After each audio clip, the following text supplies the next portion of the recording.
మహానంది క్షేత్రంలో నందీశ్వరుడికి అభిషేకం నిర్వహించనున్నారు. ప్రదోష కాలంలో నందీశ్వరుడికి పంచామృతాలు, విశేష చూర్ణికలు, వట్టివేరు, కురువేరు మొదలగు శుద్ధ ద్రవ్యాలతో నందీశ్వరుని అభిషేకం నిర్వహించారు.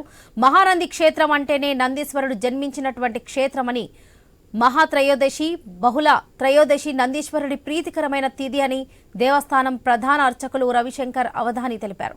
కైలాసంలో త్రయోదశ తిథి నాడున ఈశ్వరుని నందీశ్వరుడు సేవించినట్లుగా అనేక పురాణ గాథలలో చెబుతున్నాయన్నారు. ఈశ్వరుని అనుగ్రహం కావాలంటే నందీశ్వరుని ద్వారానే లభ్యమవుతుందని పేర్కొన్నారు.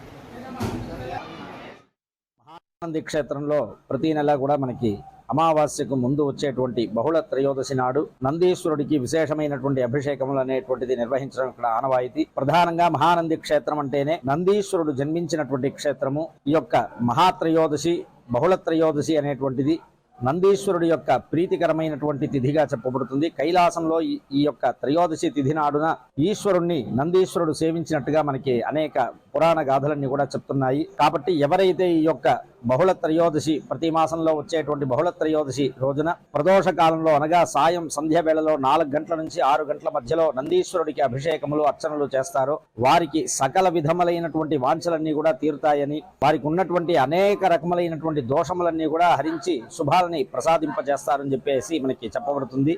మహానంది క్షేత్రంలో ప్రతి నెల కూడా మనకి